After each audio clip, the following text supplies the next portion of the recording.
They found him face down on the kitchen tile, one shoe still on, the other kicked off as if in the middle of a hurried step. Blood darkened the pale grout of a spreading stain. The table was overturned. A photograph lay broken, the glass spiderwebbed across a picture of a smiling young woman and a man who used to be called father. In the doorway, an 18-year-old woman stood with her hands cut and red, eyes wide and empty. Her name was Isabella. She did not cry. She did not flee. She looked at the officers as if looking at strangers, and said 3 words that would unravel a life. "He is not my father." What followed was not the simple chaos of a single violent night. It was the slow collapse of everything she had been taught to believe. The house that raised her hid a secret that poisoned every room. The man who raised his voice as law, who taught her to obey as love, had lived a lie so carefully constructed that even the walls had learned to keep it. People in the neighborhood had known Richard Thomas as a steady man. He greeted neighbors with the same practiced nod, always neatly dressed, always the first to volunteer at the Little League, the first to drive Mrs. Langley to her doctor's appointments. Behind that practiced civility, he hid a different language. Possessiveness dressed as protection, commands disguised as care. Isabella had grown into a life shaped by those commands. She learned to answer before being asked. She learned to smooth trouble with a smile. She learned to be small when silence was demanded. For years, the story they told outsiders was tidy. Her mother had died young. Richard had taken the daughter into his home and his name, promising stability in the face of loss. They moved across cities twice, always careful to leave no thread of their past behind. To outsiders, the new town was simply a fresh start. To Isabella, it felt like being boxed in a new room with the same locked door. The first crack appeared the way most dangerous things start, as something seemingly unremarkable that becomes impossible to ignore. A call ended abruptly when someone entered the room. A perfume not hers on a collar. A late night at the office that stretched into weeks. A question from her mother met with a smile and a smooth lie. These were small things, until they were not. Each lie was a brick, and together they built a wall around Isabella until she could no longer see the world beyond it. One night, 3 years after they moved and 2 years after her mother's death, Richard said something that sounded wrong in the ear of a child raised to respect him. He spoke of the future in a way that did not include her mother, but did include a plan that would keep Isabella under his hand. He framed it as protection. He framed it as legacy. He used words like family and duty and security until his demands sounded like logic. He asked her to accept a life that would give him the control he craved. She resisted. He told her she would be punished for that resistance. Isabella found the first true proof of deception the way people often do when seeking answers, through other people. A woman who had once been her mother's friend slipped up in a conversation and then, seeing Isabella's face, offered a story she didn't mean to tell. The friend's hands trembled as she spoke, and with that tremble came the secret. Isabella's mother had a past before Richard. Isabella had been born to someone else. The name on the birth certificate was not Thomas. The friend's tears became a key that opened a door Isabella had not known existed. Before the blood, before the police tape and whispered rumors, there was the illusion of a perfect life. Richard Thomas. To the outside world, he was a model of discipline, respect, and devotion. A man who'd raised his daughter alone after the tragic death of his wife. Neighbors admired him. Colleagues trusted him. And every photograph of father and daughter showed nothing but smiles. A portrait of resilience. But photographs lie. And behind every perfect frame is the truth that no one dares to look for. When Isabella was only 3 years old, her mother met Richard at a church event. He was charming, soft-spoken, and generous. A widower, he said. A man who had known loss and promised safety. He stepped into their lives like a savior, offering stability, protection, and care. For Isabella's mother, Claire, It felt like fate. For Isabella, it was the beginning of a prison with walls painted to look like home. Richard married Claire within months. He took control of everything: the finances, the home, and eventually the narrative of their lives. When he spoke, his word was law. When he smiled, it was always followed by silence. And then came the move. He claimed they needed a fresh start, that the memories of the past home were too heavy. But in truth, Richard wasn't starting over.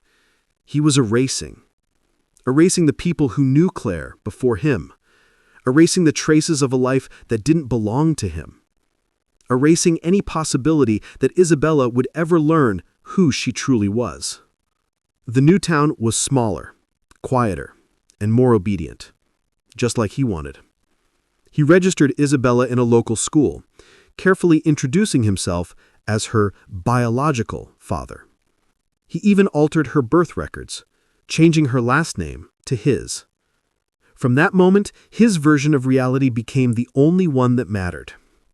At first, Isabella didn't question it. To her, he was just dad. A strict man, yes, but a provider. Someone who worked long hours, bought her gifts on birthdays, and never forgot to remind her how lucky she was to have him. But what she didn't see were the warning signs her mother began to notice. The controlling phone calls, the constant checking in, the way Richard's affection came with invisible strings attached. Claire tried to protect her daughter, quietly, carefully, but Richard always seemed to be one step ahead. When she spoke of visiting her family, Richard reminded her of the cost. He'd say things like, "We're all each other have," or "No one else cares about you like I do." Little by little, he cut her off from everyone who could remind her of who she used to be. And then, one night, Claire vanished. Richard said she died in a car accident on her way to see an old friend. The police report was brief, the case closed. No one questioned it, because no one knew her well enough to ask. After the funeral, Isabella remembered how he'd held her tightly, whispering, "It's just you and me now, Bella. Forever." And he meant it. From that day forward, Richard's love became something else, something that didn't feel like care anymore, something that crept into her life in ways she couldn't explain. He decided where she went, what she wore, who she spoke to. And whenever she asked about her mother's side of the family, his answers were short, sharp, and final. "They're gone," he would say. "They don't matter anymore." But what he really meant was, they knew too much. Every lie he told built another wall around Isabella. And by the time she was 18, she wasn't living her own life anymore. She was living inside Richard's story. A story carefully rewritten, where he was the hero and she was a possession. But what Richard didn't know was that the cracks were already forming. A question she had buried years ago was clawing its way to the surface, and the truth, the one he killed to keep buried, was finally waking up. If you're still here listening, you already feel it, that chill that comes when love turns into control. If you believe no secret stays buried forever, subscribe to Crime Vault now. And if you don't, tell us why in the comments. Would you rather not know the truth if it meant peace? Because in the next part of Isabella's story, peace becomes a memory and truth becomes a weapon. Everything she thought she knew about her family, about her father, was about to collapse under one undeniable fact. Richard Thomas was never her real dad. The new city was quiet, too quiet. After her mother's death, Richard had packed everything overnight. No goodbyes, no explanations. Just a father and daughter driving for hours until the sun faded behind them and their past disappeared. He told her, "We need a fresh start, sweetheart. Just you and me now." To everyone they met, they were a grieving father and his daughter trying to heal. But behind closed doors, the truth was much darker. The strange closeness between them grew unsettling. He never let her out of his sight. Every time she tried to make friends or go out, he found a reason to stop her. He would say, "You're all I have left, Emily. You're my world now." At first, she believed it was love, fatherly love, but the lines began to blur, the same way it did when she was 14. The memories she tried to bury started clawing their way back. The night she couldn't sleep, the guilt she couldn't name, the voice in her head that whispered, "This isn't normal." Yet in the new city, nobody knew them. Nobody could question why a grown woman and her father lived like husband and wife. He controlled every detail, from what she wore to who she spoke to. And when he finally proposed, it didn't sound strange anymore. It sounded inevitable. He said it with the same tone he used when he told her to obey as a child.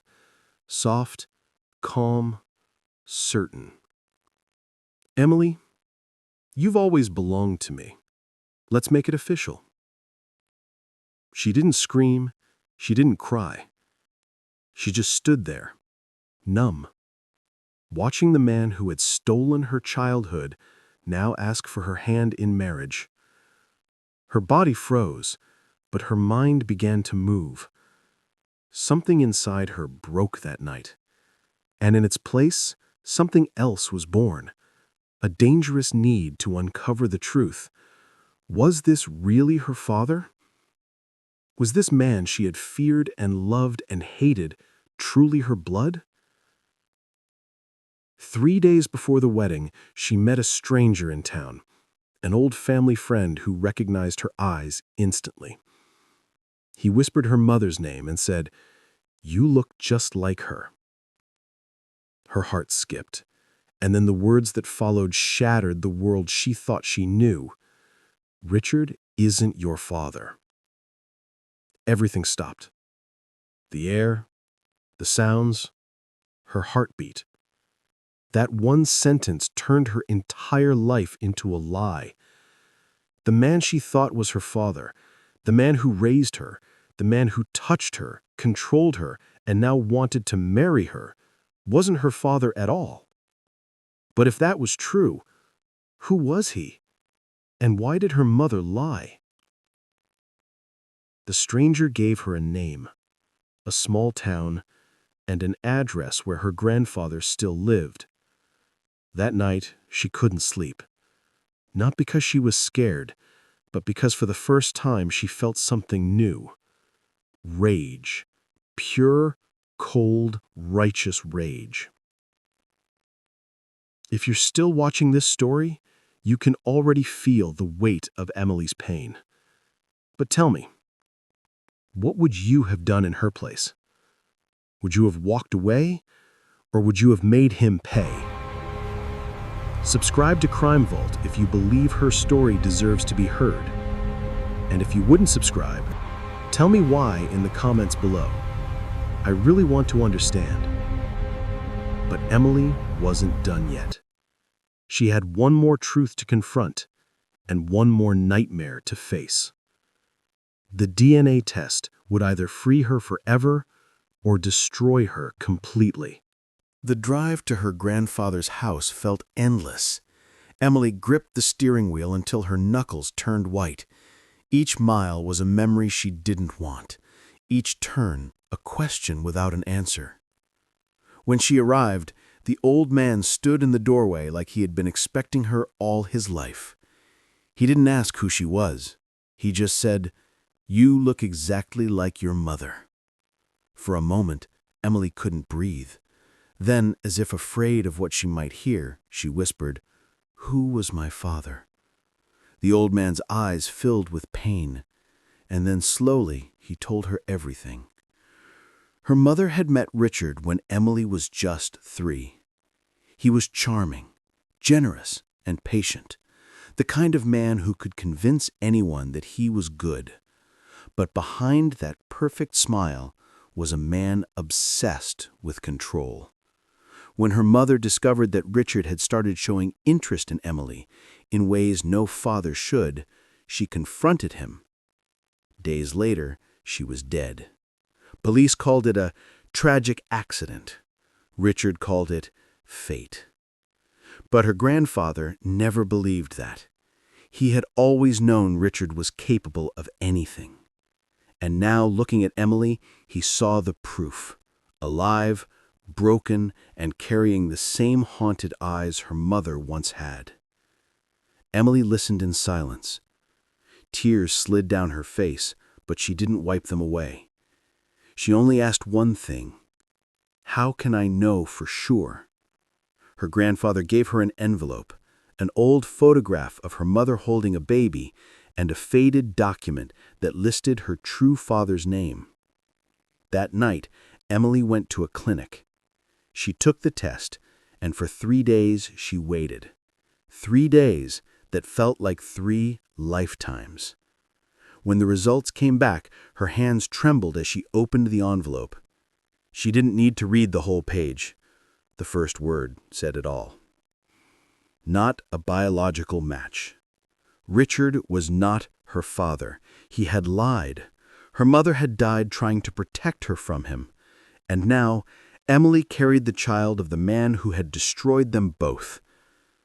Something inside her turned to stone. The tears stopped. The fear vanished. Only the truth remained. And a plan. That night, she returned home. Richard greeted her with that familiar smile. The same smile he wore when she was a little girl, the same smile that had followed her into every nightmare. He asked about the wedding preparations. She said everything was ready. But in her mind, she was planning something else. Not a wedding, not a celebration, but justice. She cooked his favorite meal, set the table perfectly. Candles flickered. Soft music played. Everything looked normal, but nothing was. She poured the wine, watched him drink, waited. And as he began to cough, confusion flickered in his eyes. She leaned closer, her voice steady, cold, and final. Do you remember what you did to me when I was 14? You told me love doesn't need permission. He tried to speak, but she stopped him. Her voice cut through the silence.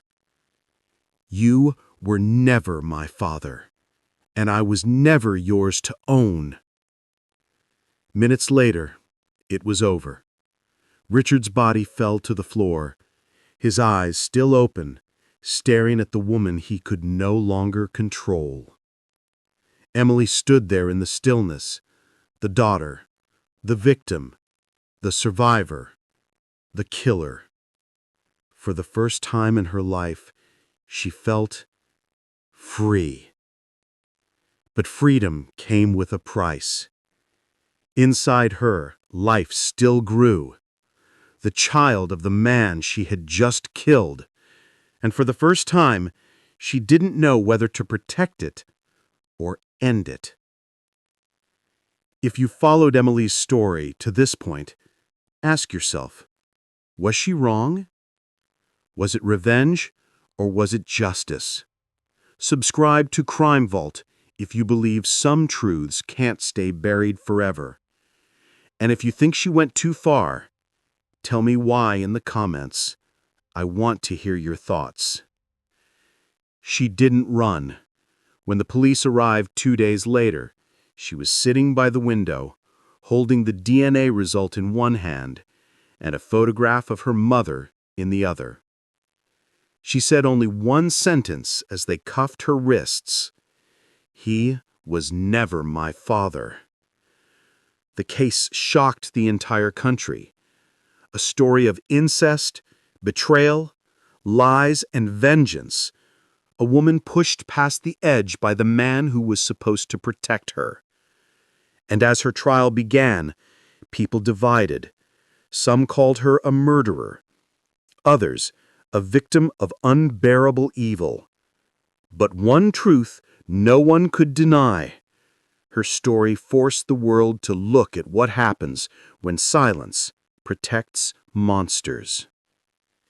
Emily's story is not just a tragedy, it's a warning. Evil often hides behind the face of love. The courtroom was silent. Reporters lined every bench. Every camera pointed toward a single chair, where Emily sat in her prison uniform, eyes hollow but calm. The story had already spread like wildfire. Headlines screamed her name. Daughter kills father before wedding. Unholy union exposed. Victim or monster. The world wanted a villain, but what they got instead was a confession that broke every heart in the room. When the judge asked her if she was guilty, Emily didn't hesitate. "Yes," she said, "I killed him." Gasps filled the room, but then she continued, "I didn't do it out of hatred. I did it because I was born into a lie." Her voice was soft, but every word cut deep. She told the court how Richard had raised her in fear, how he had stolen her innocence before she even understood what it meant, how he manipulated her mother and killed her when she tried to speak. Every sentence painted the portrait of a monster, not a father, not a protector, but a man who lived off power and silence. Emily said, "I tried to forgive. I tried to move on. But every time I looked in the mirror, I saw the child he created in pain. And when I found out I was pregnant, I knew the cycle had to end." The courtroom was frozen. Even the judge looked down, unable to meet her eyes. When the prosecutor demanded to know why she didn't go to the police, Emily whispered, "Because no one ever believed my mother, and I knew they wouldn't believe me either." Those words echoed through the room like a curse. The DNA results were submitted as evidence. The photographs, the journals, the testimonies, every piece revealed years of horror hidden behind a picture-perfect family. Her lawyer argued that Emily wasn't a murderer. She was a prisoner of a man who taught her obedience through fear. And that night, when she ended his life, she wasn't taking revenge. She was breaking free. The jury deliberated for hours. When they finally returned, the foreman's voice trembled as he read the verdict. Guilty of manslaughter, not murder. A quiet gasp rippled through the courtroom. Emily closed her eyes. She didn't cry. She didn't smile. She just whispered, "It's over." The judge sentenced her to 15 years in prison, but in the eyes of millions watching, she had already served a lifetime behind invisible bars. Inside her cell, Emily kept two things: a photograph of her mother and the ultrasound of her unborn child. She gave birth while in custody, a baby girl. She named her Grace, and for the first time, Emily understood what real love meant, the kind that protects, not destroys, the kind she never knew until now. Every day she wrote letters to her daughter, hoping that one day she'd understand that her mother wasn't a killer, but a woman who refused to let evil win again. As the years passed, the world moved on, but Emily's story never truly faded. It became a case study in psychology, a lesson in how trauma breeds silence, and silence breeds monsters. When she was finally released, Reporters flooded the prison gates, hoping to capture the face of the woman who once shocked a nation. But Emily didn't stop for cameras. She just looked up at the sky, took a deep breath, and said softly, "Mom, I did what you couldn't." Then she walked away, holding her daughter's hand, ready to start over. Emily's final act wasn't vengeance. It was freedom. And Grace's forgiveness reminds us that even from pain, new life can rise. If this story moved you, subscribe to Crime Vault now, where every voice, no matter how broken, will be heard.